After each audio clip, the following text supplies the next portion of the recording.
Mango. Oo nga naman. Para hindi ka makagat.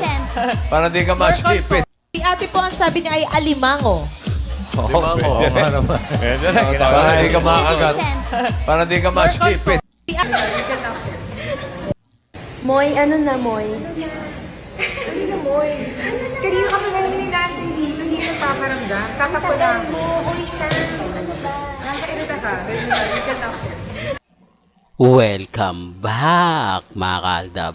Ito na naman po ang inyong lingkod, si Mr. Destiny. At syempre magbibigay po tayo ng pinakamainit na update po ngayon sa social media. Lalong-lalo na nga po itong sa mga commercial ni Mengay. At syempre dito na rin po sa EAT mga kaaldab. Buti na lang po mga kaaldab no, na nagsalita si Congressman Arjo. Wala nang mga bali-balita, wala nang mga komento na uy, press na press si Mengay, blooming, ang taba ng pisngi, buntis na yan, di po ba? Nawala na po yung mga ganung bagay. Medyo nakakatuwa naman po kasi na wala po tayo nakikitang movement na buntis issue, di po ba? Yan ang sinasabi ko mga kaaldab. Sa totoo lang po, maraming dismayado kasi kay Congressman Arjo. Mga army hindi naman po yung nagsasabi na hindi nila nagustuhan etong mga nakaraan na dumaan nga po. Magaling daw po si Congressman magbigay lang ng mga update kapag may mga promotion siya. Paggagamitin niya yung mga fans, paggagamitin niya yung mga nagmamahal sa kanila ni Mengay. Pero pagdating sa mga update, madamot daw po siya. Totoo naman po eh. Di po ba? Medyo masakit na katotohanan. Nagagamitin lang naman po kayo ni Congressman kapag may promotion siya, di po ba? Gaya nga po ng pagbubukas ng Inasal Republic, di po ba? Maniniwala po sana tayo kung wala pong komunikasyon ng mga ganyan, kung araw-araw o sa isang linggo, 2 beses siya nagpo-post, di po ba? Para klaro lang, para po sa kaalaman ng lahat. Hindi naman porket lagi ka nagpo-post, ano na, di po ba? Kahit sa every 2 post sa every 1 week, di po ba? Hindi naman siguro, ano yon, kabawasan, di po ba, sa oras ni Congressman Arjo. Kahit sabihin na natin Sabado at Linggo na lang, o siguro naman po walang pasok sa session hall yan, di po ba, o sa batasan, para lang klaro, di po ba, para lang matugunan mo yung mga gusto rin po ng mga fans, di po ba, mga update, mga ganito ganyan, etc, etc, di po ba. Sabi ko nga po sa inyo dito po sa channel ni Mr. Destiny, kung ano lang naman po yung latest, kung ano lang naman po yung trending, dun lang naman po tayo. Wag po kayong maniniwala mga kaaldab sa mga kumakalat sa Instagram, sa Twitter, sa Facebook, di po ba? Kaya nga po marami nagko-komento, maraming mga nagsasabi, naku, fake news ka Mr. Destiny. Okay lang po yun. Ang importante lang naman po kung ano yung latest, dun lang po tayo. Sasabihin naman nila, naku, fake news ka Mr. Destiny, lahat ng mga sinasabi mo hindi totoo. Wala naman pong pilitan. Di po ba? Sabi ko nga po sa inyo, dito lang naman po sa channel ni Mr. Destiny.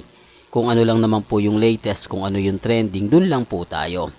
Di po ba? Hindi naman po ako namimilit na kumampi kayo sa akin, etc, etc. Di po ba? Ang sa akin lang, tuloy-tuloy lang yung update. Tuloy-tuloy lang naman po yung mga kaganapan sa Instagram, sa Twitter, sa Facebook.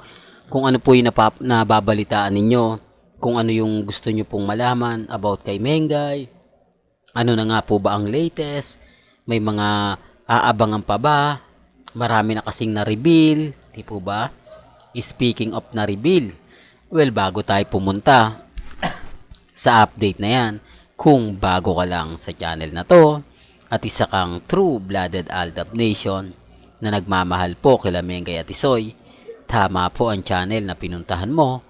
Kaya consider na po kitang bagong subscriber. At huwag mong kalimutang i-share ang mga video po natin sa mga mami, sa mga titas, at sa mga senyor. Remind ko lang po sa dumadaan po, wala po tayong pilitan.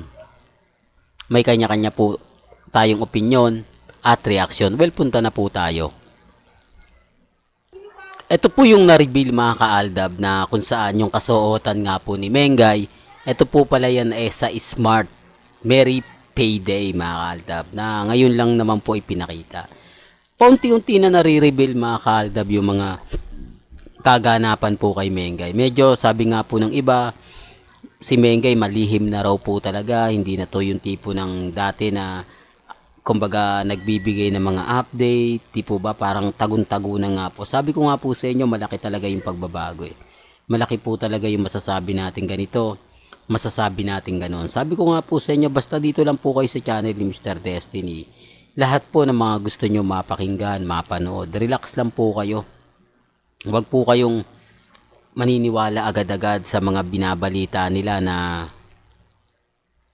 si Mengay may update, si Mengay may post, si Mengay may trending. Huwag po kayong maniniwala. Kasi sabi ko nga po sa inyo, bago naman po sila, tayo muna. Di po ba? Sayang lang yung pagtutok natin sa social media. Sayang lang yung pagbabantay natin sa mga nagaganap at nangyayari po kay Maine Polkerson at Richard Polkerson. Gaya nga po ng mga video pinapakita ko, patunay lang po na totoo po yung mga sinasabi natin. Respeto na lang po sa mga ayaw maniwala. Respeto na lang po sa mga taong nagsasabi, nako hindi yan totoo, edited yan. Wala pong edited ng mga panahon ng Aldab. I-remind ko lang po para po sa mga baguhan at sa mga kabataan ngayon na may mga cellphone na wala pa po. Nung panahon po ng Aldab, 2015, hirap pa po kami sa signal. Hirap na hirap po kami dahil sa bagal ng internet. Real talk to mga ka-Aldab. Dahil sobrang bagal ng internet ng mga panahon na yon at mamahaling cellphone lang ang po pwede mong makakuha ng magandang picture, magandang kumbaga kuha.